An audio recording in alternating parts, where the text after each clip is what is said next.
lo detiene nada. Aún las circunstancias, las críticas, los señalamientos, lo que diga la gente, yo sigo adelante. Y aprendí algo, y que fue cierto, Wilmer, que dijo el profeta. Él dijo: si nosotros nos detenemos a tirarle piedra a todo perro que ladre, nos quedaremos sin brazo. Si usted ve una carrera, usted va a encontrar a gente que aplaude al atleta que va corriendo, como a gente que critica. Cuando las cosas salen bien, usted ve a gente hablando del fútbol, acerca de la vino tinto, no, sí se puede, vamos al mundial, pero cuando pierden o empatan, empiezan a buscar culpables, que por qué no hizo el cambio, que es lo otro. Aun cuando las piezas hayan sido movidas correctamente. Porque lo que usted hace, lo que yo hago, siempre va a ser señalado, criticado, aun cuando las cosas sean bien. Por eso Pedro dijo que debemos hacer las cosas bien para los que murmuran acerca de vosotros. Glorifiquen a Dios. Y escuche esto: más que yo crear defensa para mi vida, hay algo que habla mejor, y es el fruto. Porque por los frutos le conoceréis. Entonces, tuve la oportunidad, nunca había conversado con Luis Portillo, el apóstol. El mes de enero me llama y me dice: pastor, yo quiero que tú tengas a este hombre. En las primicias nos hizo cambiar el flyer, cambiar la flecha del día, para poderlo tener y adelantarlo, porque normalmente nosotros celebramos, son los domingos, y tenemos que hacerlo un sábado para poder darle el tiempo que él tenía de disposición para que estuviese con nosotros. Verdaderamente, como estuve ocupado en la cancha, no pude conversar con él.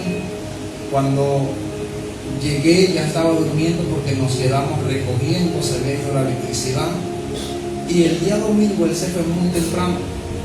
A pesar de que viajé a Mene Grande, no tuve tiempo para sentarme con él. Hasta el sábado que vino, y lo aproveché, lo que fue el día sábado, domingo, el lunes, parte de la mañana de ayer. Y él pudo visualizar algo que mi anhelo es que usted, como hijo de esta casa, usted vea. Él me dijo: pastor, en todo lo que usted se meta, métame. Ahí que yo lo he anotado. No sé si se acuerdan que el lunes lo dijo también. Le digo: yo estoy invitado. Y dije: qué tremendo. Una persona que uno lo ve y uno dice: me gustaría tener o portar lo que él porta, pero él ve algo que nosotros portamos especial. Dios, si me necesita el tiempo que me necesite, Dios simplemente me llama. Y lo tremendo es que agendó y me dijo: me voy a venir con mayor tiempo, o sea que vamos a tenernos más días con nosotros. Y algo de que él me habló y me dijo: pastor, expansión. Es una expansión, crecimiento, o sea, muere. Y lo logré entender, la palabra que hace algún tiempo a nosotros se nos dio, y que hoy apenas estamos viendo el movimiento, empezando a ver. Entonces, yo le digo, o quiero enseñar algo con respecto a todos que se preguntan si tienen o no tienen llamado, todos aquellos que dicen: abandoné el servicio, mi asignación, porque me dijeron, porque la hermana, porque el hermano, porque el líder, porque etcétera. O sea, en el mundo vamos a tener aflicción. En el mundo. Aún el mismo Jesús lo llamaron Beelzebú. Pero él no se justificó. Cuando Juan el Bautista manda a dos de sus discípulos a preguntarle que si era él o había que esperar a otro, él no le dijo, si soy yo, no soy yo, le dijo simplemente los hechos. Díganle que los ciegos ven, que los mudos hablan, los muertos resucitan, y a todos se les es anunciado el evangelio de salvación. Obras, evidencias, frutos. ¿Cuánto dicen gloria? Entonces, entendí algo que me ha rumiado y entendí también, y le decía a mi esposa, mi amor, he podido comprender que también, así como Dios tiene cosas buenas para nosotros avanzar, conquistar, poseer, llevar las buenas nuevas de salvación, el diablo también. Y le comentaba a mi esposa que esta madrugada soñé que no era yo, pero que tenía que ver con alguien cercano que no sé quién era. Estaba yo en un lugar donde había muchas culebras. Y desperté y le conté el sueño y le dije a mi esposa, no, ahora como tenía un poquito de sueño te lo termino de contar, y desperté y se me olvidó.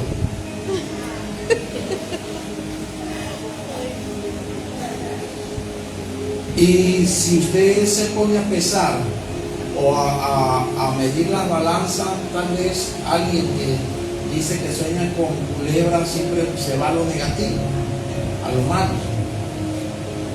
Yo me voy a las cosas buenas. ¿Por qué? Porque siempre se va a levantar el enemigo cuando usted hace las cosas correctas. Yo le decía a mi esposa que me sentí muy satisfecho, muy alegre, porque ahora estaba acá y alguien que es apóstol, Wilmer, de otra ciudad, una ciudad de las principales de acá de Venezuela, él tiene mi número y me llamó y me dice, pastor, ¿dónde estás? Yo le dije, estoy acá. Me dijo, voy llegando de Valencia. Y cuando iba pasando me dice, ¿tienes el mismo carro? Me dijo. Le dije que sí. Se paró y me dijo que fue. En lo que salgo, él no sabía que aquí era la iglesia. Lo atiendo, yo termino lo que estoy haciendo en la radio y le digo, pastor, apóstol, pasa. Casualmente se sentó allí donde está Wilmer. Y yo me le siento al lado y le digo, pastor, te felicito. Pastor no, apóstol. Porque él me dice que me ve como apóstol y yo digo, soy pastor. Y me dice, te felicito. Porque con la situación como está Venezuela, tú has logrado algo que muchos ministerios no han logrado. Y me dijo estas palabras y quiero compartirlas con usted. Él dijo, simplemente esto es el respaldo de tu llamado y de tu asignación en esta ciudad. Y hay más. Amén. Y yo lo creo. Amén. El detalle es cuando alguien que está lejos o fuera lo ve y lo cree, pero los que estamos dentro no lo ven. Ese es el problema. Y vi algo. ¿Qué había de escasez o cuál era la necesidad cuando Elías estaba en su ministerio? ¿Cuál era la necesidad? ¿Alguien me ayuda? No, comida no hay. ¿Cuál era la necesidad? ¿Qué dijo Elías que por su palabra no dejara de qué? Falta de agua. Lluvia. Falta de agua. Agua. Y vea esto, muchas veces, y se lo digo con respecto, muchas veces nuestra limitación no está en el lugar, sino está en nuestra mentalidad. Había una crisis de agua. ¿Cuántos años habían transcurrido que no llovía? ¿Cuántos? 3 años y medio que no caía lluvia del cielo. Pero cuando Elías fue a edificar el altar, ¿qué fue lo que mandó a buscar? Agua. Pero si no había crisis de agua, ¿dónde estaba esa agua?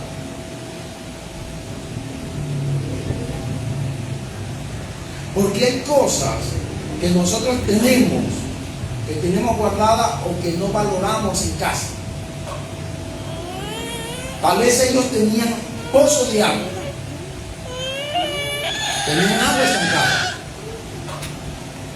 pero no la veían hasta que vino Elías y les dijo: busquen agua, y sacaron agua.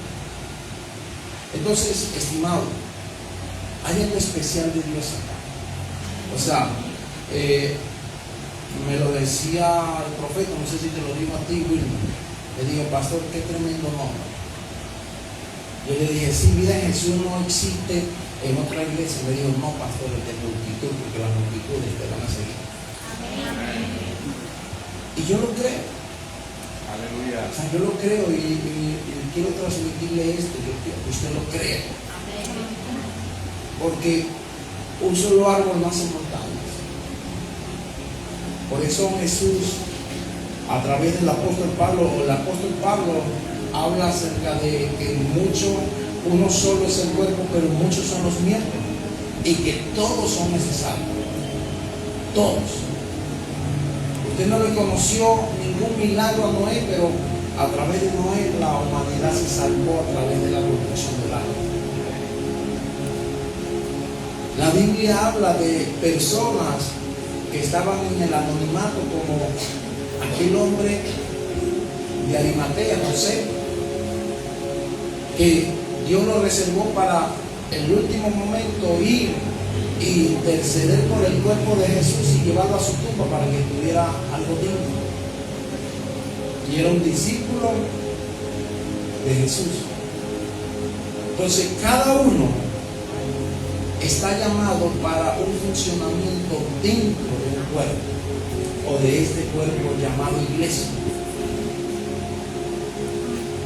Y si usted va a la realidad, los cuerpos se enferman, órganos, padecen. Pero Pablo dijo: no le puede decir el ojo a la boca: no te necesito. Todos nos necesitamos. Usted ve qué es. Si simplemente es un órgano que está allí pegado en el cuerpo, o es una prótesis. Porque el cuerpo muchas veces rechaza a la prótesis. En este caso, yo diría, hay prótesis que no se amoldan al cuerpo. Usted ve qué quiere ser.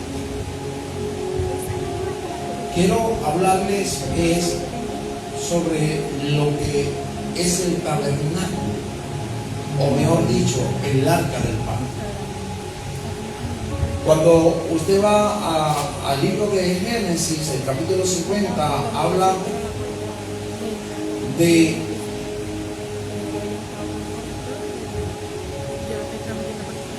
ya la muerte de Jacob,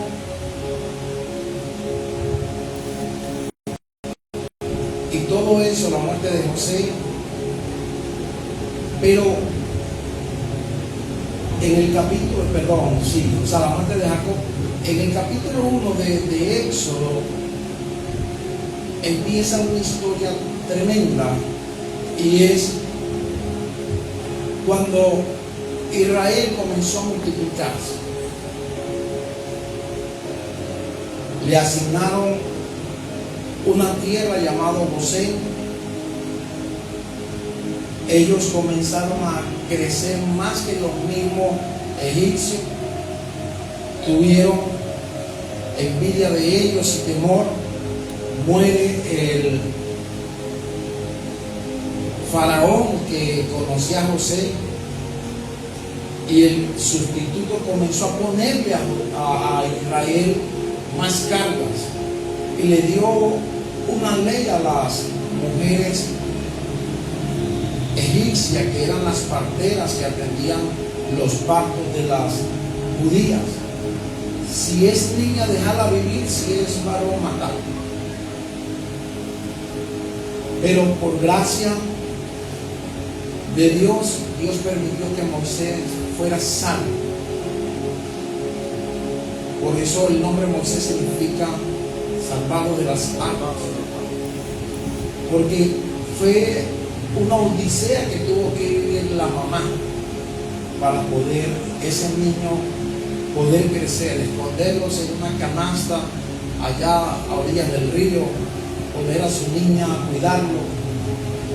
Pero Moisés creció entre el pueblo de Egipto porque fue hallado, llevado al palacio, pero a los 40 años se rebeló, porque se dio cuenta cuál era el linaje que él portaba. Defendiendo a uno de sus hermanos, mata a un egipcio, huye, y 40 años después Dios se le aparece y comienza a darle directrices. Le dijo a Moisés que tenía que regresar porque tenía que libertar al pueblo. A pesar de la justificación de Moisés, que era tartamudo, él le dijo: ven, tranquilo, tú serás profeta y tu boca será tu hermano Aarón. Va, intercede, liberta al pueblo, sale de la esclavitud de Egipto, atraviesa el Mar Rojo con prodigios y maravillas, porque tuvo que abrirse en dos para que el pueblo pasara y no mojara su calzado. Pero después Dios manda a Moisés a que suba al monte Sinaí para darle ciertas instrucciones, las tablas de la ley. Luego le dijo que le construyera un tabernáculo donde estuviese un arca, y es el arca del pacto. Y todo aquel que invocara el nombre del Señor en aquel tiempo tenía que ir allá a ese lugar e invocar el nombre de ese lugar. Entonces, acompáñenme al libro de Hebreos capítulo 9. Estoy dando un paréntesis porque, escuche esto, nosotros queremos crecer. Se nos ha dicho, somos una casa en crecimiento, porque ese es el eslogan o el diseño que Dios nos dio. Somos una casa para crecer, y lo digo y lo mantengo. Aquel que no crece porque no quiere, es lamentable.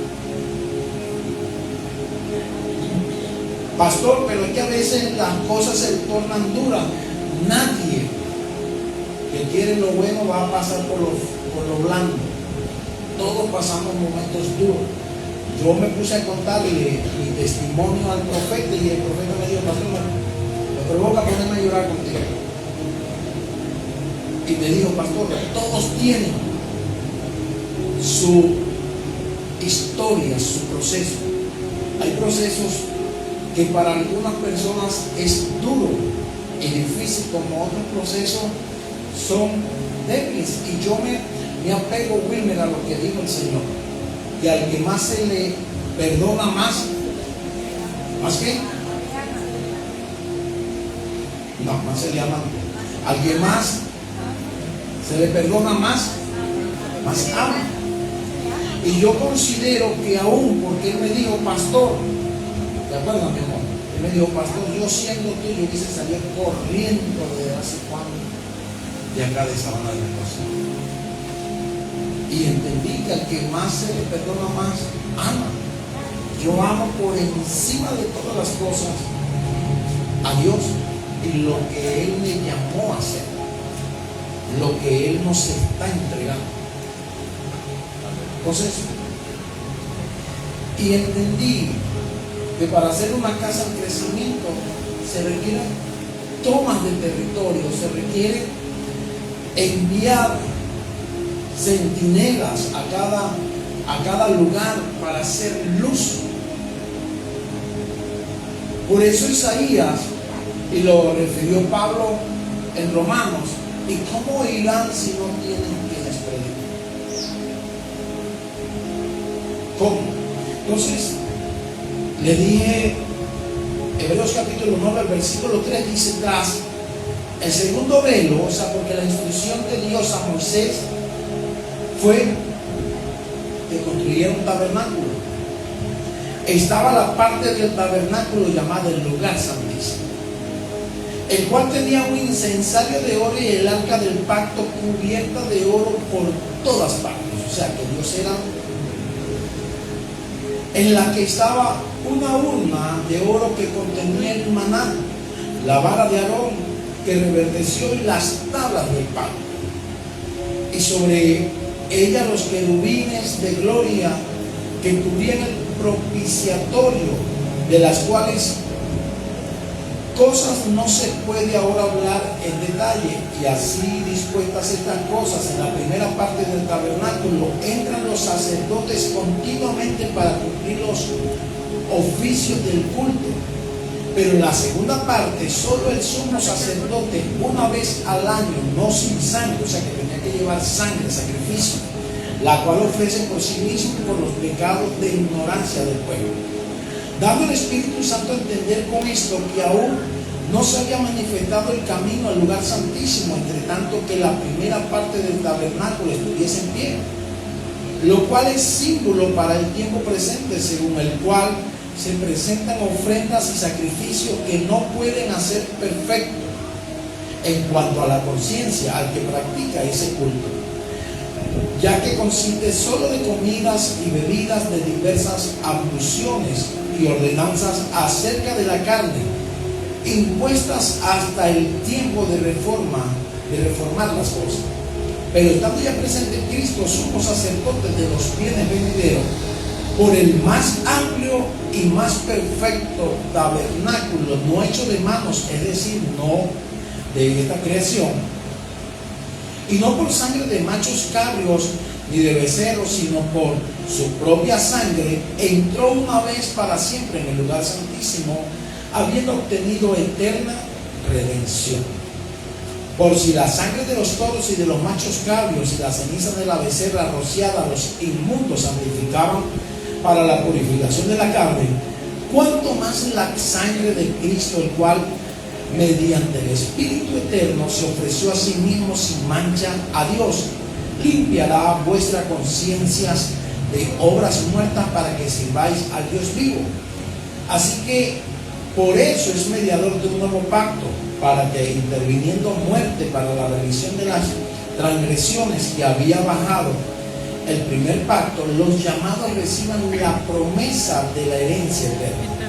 Porque donde hay testamento es necesario que intervenga muerte del testador. Le explico rápidamente. El Señor le dijo a Moisés: tienes que construir un tabernáculo, y dentro le dio instrucciones. Eso usted lo va a encontrar en Éxodo capítulo 25. Primero le pide la ofrenda para la construcción del tabernáculo, y luego le da las instrucciones de cuántos codos de longitud, el color de las cortinas y todo en orden. O sea, todo lo hizo Dios perfecto. Pero dentro del tabernáculo dijo: vas a construir una urna, o sea, el acta del pacto. Allí lo vas a construir, el cual la urna va a tener tres cosas. Y va a tener las dos tablas donde se escribieron los 10 mandamientos, el maná y la vara de Aarón. ¿Están aquí?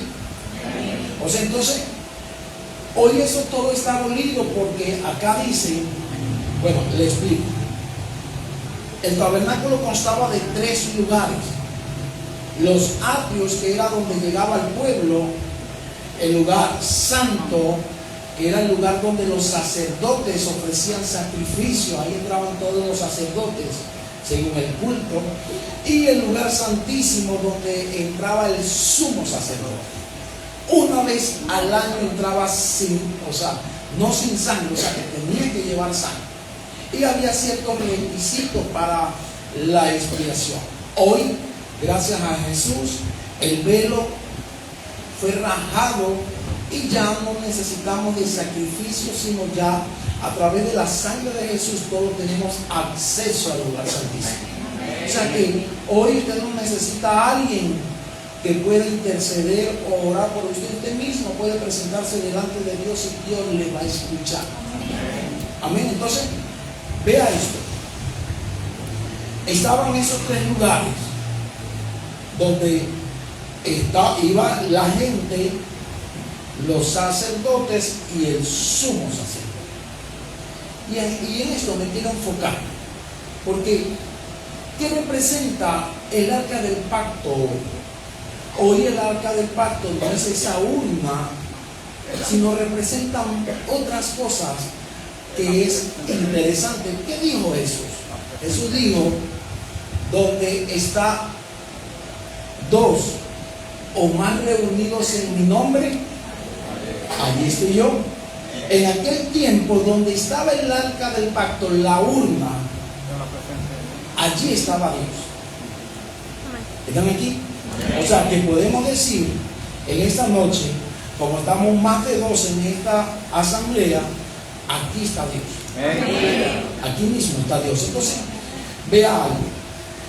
¿Qué hacía o qué representa el arca? Porque, o esa urna, a ver. Para muchos historiadores, los detalles precisos del éxodo implican la realidad del arca. La denominación de arca proviene del latín arca o cofre, era un cofre. La palabra hebrea tebak, probablemente derivada de la palabra babilónica que significa barco. O sea, era un barco. Los babilonios tenían una historia anterior de un diluvio de la epopeya de Gilgamesh, donde el arca era un barco como el de Noé. El término arca estaba imbuido de significados teológicos con la misma palabra utilizada para el barco de Noé, la canasta que flotó por el Nilo con el niño Moisés y la caja que finalmente contenía los mandamientos. Entonces, todos estos tenían algo que guardaban o como recipiente, la salvación. Noé usó el arca para la salvación de la humanidad, porque Dios había prometido acabar a toda la humanidad a través del diluvio.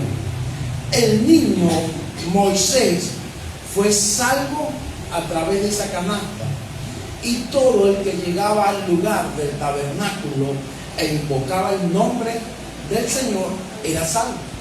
O sea, entonces todos, o sea, la instrucción para la creación del arca estaba incluida en la parafernalia de lo que sería el tabernáculo o tienda de reunión, o sea, salvación. Entonces, vea algo, porque esto lo voy a continuar yo el domingo, pero quiero que usted le dé el valor a lo que le quiero transmitir en esta noche.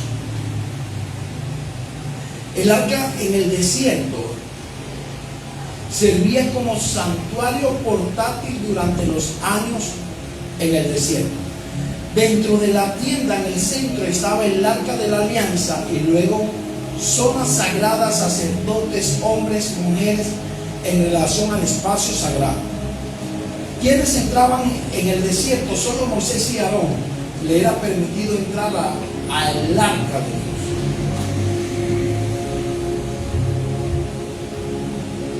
Y quienes llevaban el equipo se colocaban en el centro de las caravanas para protegerlos mientras se movía el arca. Siempre la llevó la tribu de los levitas, los descendientes de Moisés y Aarón. Mire cómo dice Números 9:15. El día que el tabernáculo fue erigido, la nube cubrió el tabernáculo sobre la tienda del testimonio, y la tarde había sobre el tabernáculo como una apariencia de fuego hasta la mañana. Vean, yo quiero enfocarme en lo que es o son las casas de paz. Hoy esa urna o si ese cajón no existe, pero donde hay dos o más reunidos en su nombre, allí está Él. A pesar de que usted y yo somos templo y morada del Espíritu Santo. Por eso la Biblia habla de la asamblea de los santos. O sea, Una casa de paz es una asamblea de santos y donde se lleva salvación. ¿Están aquí? Entonces, ¿cuál es el objetivo? ¿O cuál es lo primero que yo deseo hacer creyendo en las profecías que se han dicho de nosotros como ministerio? Expandirnos en casa de pan. Se requieren hombres y mujeres. Aleluya. Levitas. Oigan, en el antiguo pacto, 12 eran las tribus. El Señor dijo: me sustituiré una nación de sacerdotes, pero eran sacerdotes 11 por denominación y una sola era por oficio. Y era la tribu de los levitas. Por tal motivo, le explico, cuando David quiso llevar el arca del pacto de casa de Abinadab a el palacio, buscó los mejores carros, hizo un protocolo con lo que tenía. Y cuenta la Biblia que mientras ellos iban danzando y saltando en regocijo, los carros chocaron y el arca del pacto o de la alianza iba a caerse, y un hombre llamado Usa que puso la mano para detener el arca que cayera al piso, pero quien cayó al piso fue el muerto. ¿Por qué? Eso trajo temor al pueblo. Pero más adelante, o sea, se dice que democráticamente, porque no se dice por qué Obed-Edom fue elegido para que el arca fuera depositada allá, pero más adelante, 3 meses después que acontece ese suceso, alguien llega y le dice a David: a causa del arca en casa de Obed-Edom ha sido bendecido él y toda su familia, toda su casa. E inmediatamente David comienza el protocolo y la investigación de cómo debería trasladarse el arca, y se dio cuenta que el arca tenía unos orificios donde eran introducidos unas varas, y solo los levitas eran los únicos que podían cargar. Y allí fue donde hizo todo ese protocolo y fue danzando, donde vieron su desnudez, y su esposa Amica lo vio y lo criticó y lo condenó, porque había ciertas instrucciones. Entonces, vean, nada más los levitas, pero hoy por la sangre de Jesús, Apocalipsis 1:6 dice que todos somos reyes y sacerdotes para Dios. O sea, no hay acepción de personas. Está la Israel, el linaje que nació de la tierra santa, pero estamos nosotros, el olivo injertado, la rama injertada sobre el olivo. O sea, ya nosotros somos igual que ellos, nosotros somos la Israel espiritual en este tiempo. ¿Cuántos dicen aleluya? Entonces, escuchen, estimado iglesia. ¿Para qué sirve? Mire, yo no sé si usted había pasado aquí en Sabana de Mendoza, como no calienta el sol, y no como la cantó Luis Miguel. ¿Qué pasa cuando está ese sol? Usted dice: ay, ojalá pasara una nube y lo tapara para ir a salir, ¿cierto? O sea que la nube, de una u otra manera, simboliza protección. Entonces, ¿para qué Dios mandaba la nube de día? Para que el sol no le fatigara. ¿Y por qué dice acá Números? Y a la tarde había sobre el tabernáculo como una apariencia de fuego, para que no anduvieran en tinieblas y tuvieran claridad. ¿Qué pasa? ¿O qué representa hoy una casa de paz en mi hogar? Protección, luz. ¿Están aquí? Amén. O sea, ¿qué representa el arca hoy en mi hogar? Protección. O sea, lo que pasa, Wilmer, es que hay personas, por eso oré a Dios, que abriera el entendimiento, para que nosotros podamos darle el valor a lo que Dios diseñó desde la eternidad para beneficio nuestro. ¿Están aquí, iglesia? O sea, el beneficiado de tener un arca, una casa de paz, célula o como usted la llame, en su casa, es usted mismo. Soy yo el que tengo el beneficio. ¿Por qué no vemos el beneficio? Mire, el arca duró más de 20 años en casa de Abinadab. Y Abinadab siguió siendo el mismo Abinadab. Cuando las únicas apariciones de Abinadab en la Biblia fue cuando llevaron el arca, y no fue que la llevaron porque él quiso, sino fue porque se la habían robado los filisteos. Vino úlcera y comenzó Dios a castigar y a ver mortandad, y hasta lo último llevaron allá y quiere sellar 20 años. La pregunta es a todos los que están en esta noche que hay una casa de paz: ¿será usted Abinadab? Porque algo tiene que pasar, Wilmer, donde hay una casa de paz. Algo tiene que suceder. Porque el Dios al cual nosotros predicamos y servimos no está muerto, está vivo. Y donde llega la luz, las tinieblas son dispersadas. Donde hay muerte y llega Jesús, hay vida. O sea, tenemos que revisar. Y sigo acá. Entonces, la nube significa protección. ¿Cuál es el propósito de Dios? ¿Cómo dice la Biblia? La Biblia dice que Él nos cubrirá bajo sus alas. Así como la gallina protege bajo sus alas al polluelo, así es Dios con nosotros. ¿Y cómo dice el Salmo 91? Ponlo ahí. O sea, ¿cómo dice el Salmo? El que habita bajo la sombra del Altísimo. O sea, que yo si abro mi hogar para que haya en mi hogar una casa de paz, hermano, yo estoy bajo la sombra del Altísimo. Usted no ve algo, que todos damos sombra. Y para donde usted se mueve y donde yo me muevo, la sombra se mueve con nosotros. El Señor a Moisés le dijo: donde se mueva la nube, tú vas a ir. Pero después en Josué capítulo 1 le dijo: así como estuve con mi siervo Moisés, estaré contigo. Pero antes él iba a donde yo quería, pero ahora a donde tú vayas yo iré.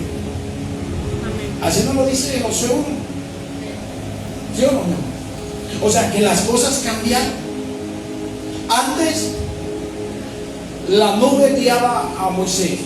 Por eso Moisés le demanda en Éxodo capítulo 33: si tu presencia no ha de ir conmigo, no me saques de aquí. El Señor le dice: mi presencia irá contigo. O sea, lo que Moisés le estaba diciendo al Señor es: no quiero un sustituto. No quiero, porque Dios le había prometido un ángel. Entonces hoy día Mateo capítulo 28 digo: yo estaré contigo todos los días del mundo hasta el fin. O sea que Dios prometió estar con nosotros, que si yo me muevo a la izquierda, ¿qué va a pasar con Dios? Me va a acompañar a la izquierda. Si yo me muevo a la derecha. Pero hay lineamientos que nosotros debemos guardar. Y sigo acá. Números capítulo 10. Porque miren lo tremendo. Pero yo recuerdo que una vez, mi amor, ¿tú te acuerdas allá en Barquisimeto que nos metimos para el barrio, uno de los barrios más peligrosos, San Vicente, a llevar una niña que nosotros estábamos discipulando? Tal vez estaba como ella. Y ella me dice: Francisco, porque no éramos mi líder, llévame donde mi abuelo. Era un viernes y nosotros la llevamos. Cuando ella toca, me dice: voy a ver, no recuerdo qué era lo que iba a averiguar, pero ella iba a preguntarle a la abuela si se podía quedar. La abuela lo corrió. Habían pasado 5 minutos cuando le dijo: váyase. Porque en esa casa, bueno, le estaban haciendo brujería. Y lo que esa niña aportaba estaba construyendo la brujería que estaban haciendo. Porque mayor es el que está conmigo, Amén.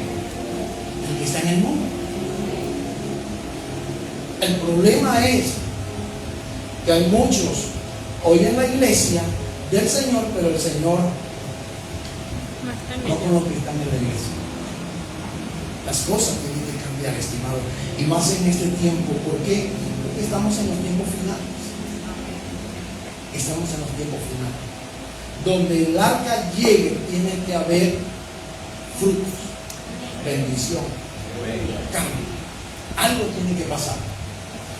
Números capítulo 10, versículo 35 dice: cuando el arca se movía, Moisés decía: levántate, oh Jehová, y sean dispersados tus enemigos y huyan de tu presencia los que te aborrecen. O sea, cuando era movida el arca, Moisés decía: levántate, oh Jehová, y sean dispersados tus enemigos. O sea, que donde yo tengo un arca, mis enemigos no se pueden acercar a mí.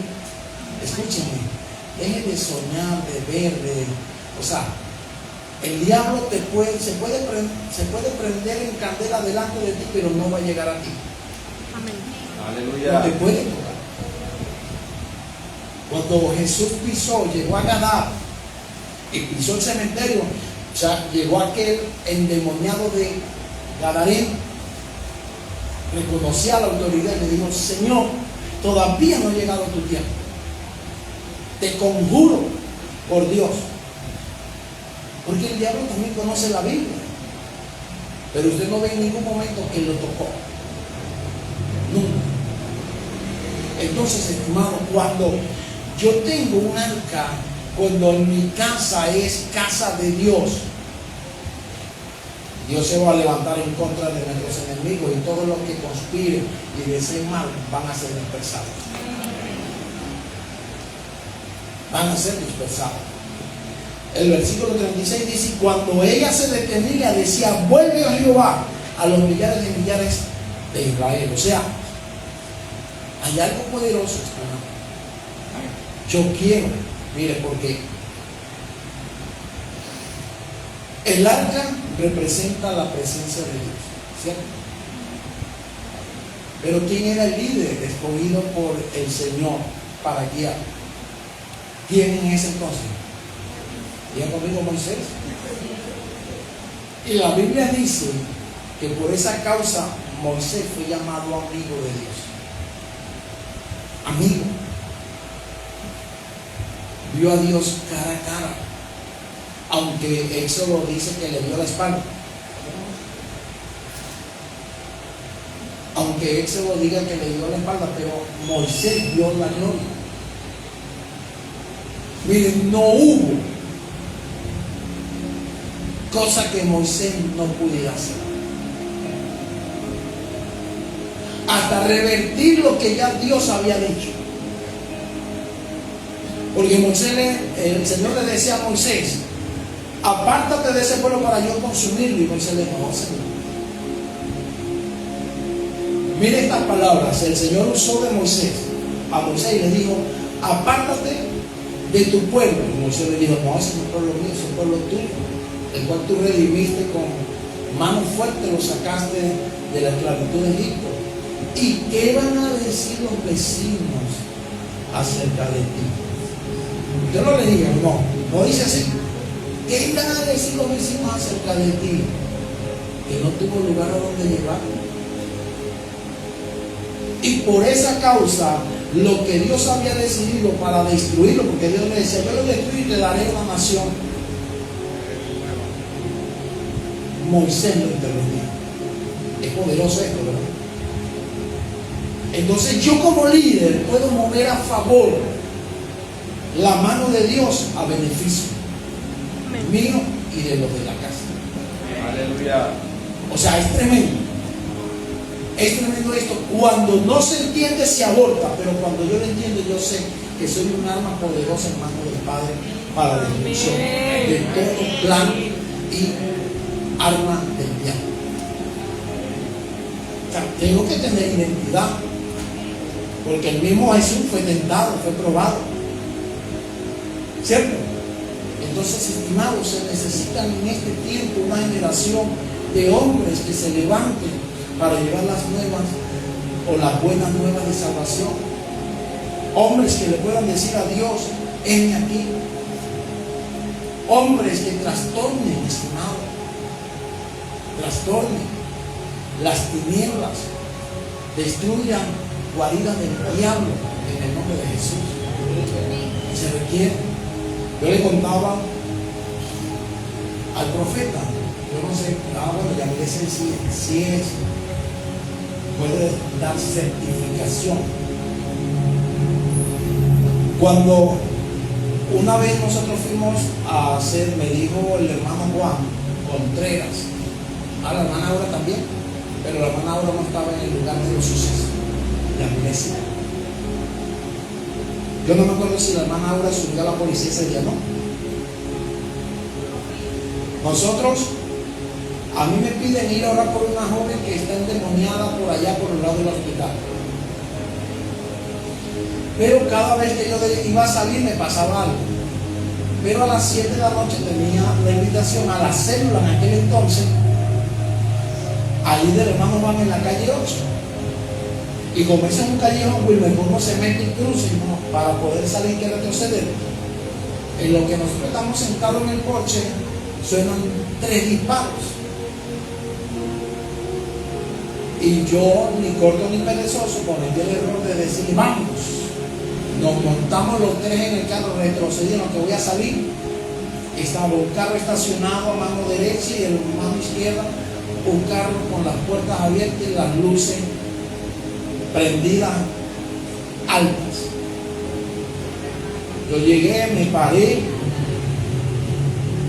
Yo dije: aquí nos van a matar. Veo 2 hombres que se meten corriendo en el carro, retroceden, le hacen cambio de luz y yo pasé.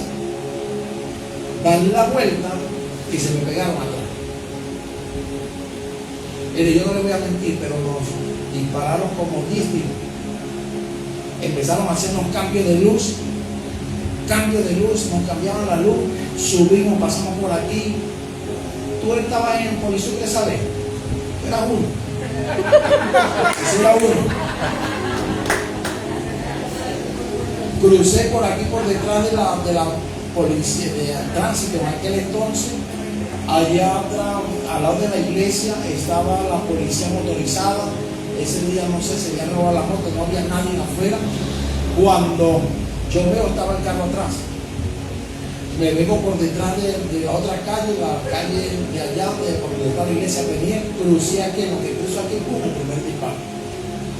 Allí estaba un carro calentero, todos se tiraron al piso porque cuando voy a cruzar hay 2 disparos. Y por aquí para arriba 2 disparos. Yo me acuerdo que lo único que decía Juan era: aleja la bala, aleja la bala, aleja la bala. Esa era la oración, aleja la bala. Él se puso así en el carro y aleja la bala, y aleja la bala.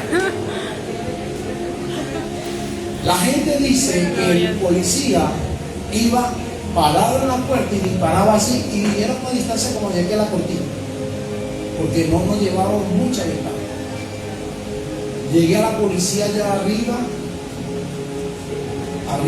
en el estadado, pero yo, por decencia de no dejar el carro atravesado, lo crucé, lo estacioné, y cuando de repente veo al policía que me apuntó: bájate del carro. Me sacó como un delincuente. Y yo salí corriendo para la policía, para donde estaban las policías de azul. Cuando de repente me apuntó para matarme, menos mal. Bendigo a Juan donde esté. Él llegó y le dijo: no me vayas a matar al pastor.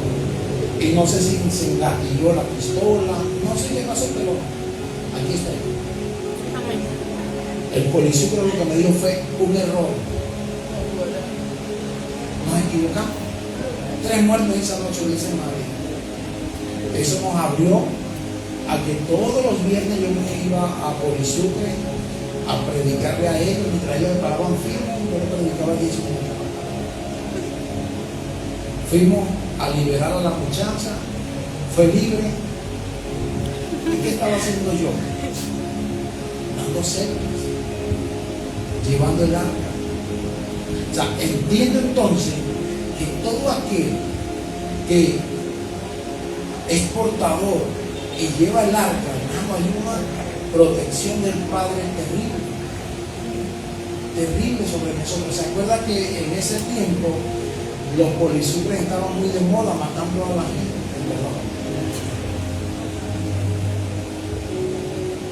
Pero con nosotros no pudo. Y entendí que fue la protección de Dios, porque si no, no tendríamos nada. O sea, entonces, estimado, el beneficio es para nosotros. Tal vez no tengamos riqueza, no tengamos tanto dinero, pero tenemos lo más importante, que es la salvación de nuestra alma, y al Dios que conforme a sus riquezas en gloria provee para cada necesidad que tenemos. O sea, ya entiende el valor de lo que es una casa de paz, un territorio. Usted como anfitrión, tener y ser usted ese tabernáculo donde esté la urna o el arca de la alianza, que es la casa de paz. Porque estaba el tabernáculo con cortinas, pero en el tercer lugar, en el lugar santísimo, estaba el arca de la alianza. ¿Y qué tenía el arca de la alianza? Uno, tenía las tablas de la ley, los mandamientos. ¿Qué llevamos nosotros, Wilmer, a los hogares? El maná, la provisión y la vara de Aarón. Escucha, la vara de Aarón. ¿Qué representa la vara de Aarón? Mire, hay un pasaje, creo que en Éxodo capítulo 17, búscalo allí. Yo creo que allí es donde Moisés enfrenta 17, búscalo, donde Moisés se enfrenta a los amalecitas, a Madián. Ya les voy a decir.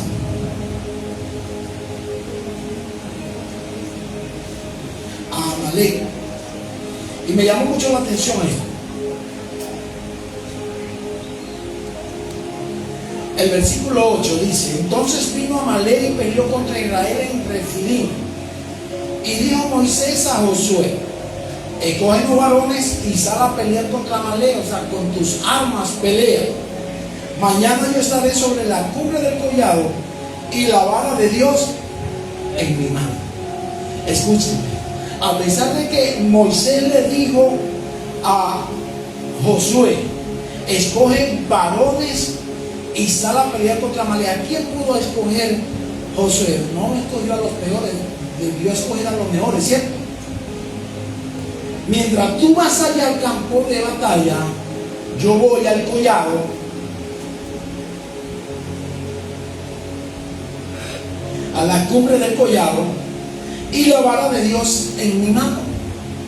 ¿Qué pasaba, Wilmer, cuando Moisés bajaba la vara?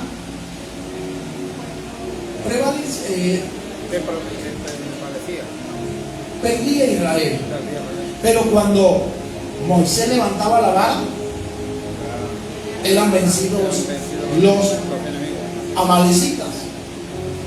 En vista de que los brazos se le cansaron a Moisés, Nur, Hur y Aarón le tuvieron los brazos y fue la victoria. Entonces, ¿qué pasa?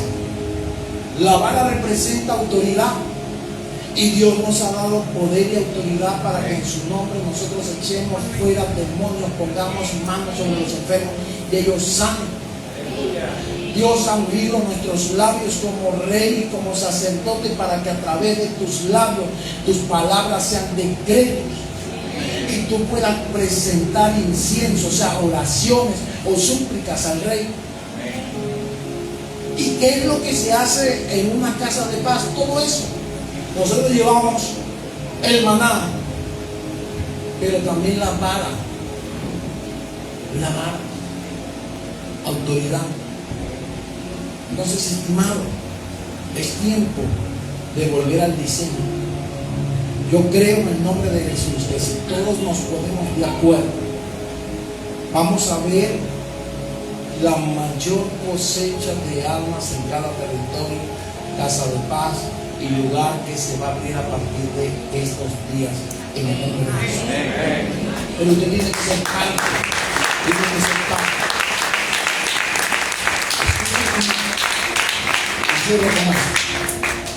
Dios nos llama cobardes, Dios llama valientes.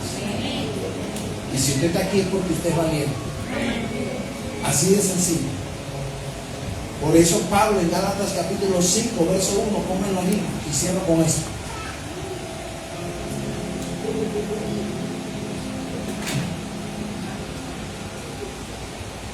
Nosotros fuimos muy temerosos a cosas, a algo, pero mire como dice Gálatas 5:1, está pues firmes en la libertad con que Cristo nos hizo libres y no estéis otra vez sujetos al yugo de esclavitud. ¿Qué quiere decir esto, estimado? Que todo aquel que pone la mano sobre el arado no es digno de mirar atrás. O sea, para adelante y para allá. Yo creo que Dios tiene un apostolado, un papado. Ahorita el Vaticano está sin papa, ¿no? Pero menos que pastor, o sea, hablo de mí, no tiene. O sea, ¿qué le quiero decir? Que si usted es servidor hoy, como mínimo Dios tiene a usted el servicio. Pero si usted sigue adelante, le tiene tal vez ministerio, pastor, profeta, maestro, no sé. Si usted es líder de casa de paso, hoy está predicando tal vez en un lugar, pero mañana Dios tiene para ti un púlpito, una iglesia. Aleluya. Por eso Jesús dijo que todo aquel que pone la mano sobre el arado no es digno de mirar atrás. O sea, no es a la asignación la cual yo estoy rechazando, sino al mismo Dios que me dio la asignación. Debemos tener cuidado. Debemos tener cuidado. Entonces, yo le pido a usted, estimado, es tiempo de sacudirse el polvo, o sea, quitar las ataduras del cuello y seguir adelante. Para atrás, ni a coger un bolso. Póngase sobre sus pies, por favor. No sé si la tecladista me ayuda.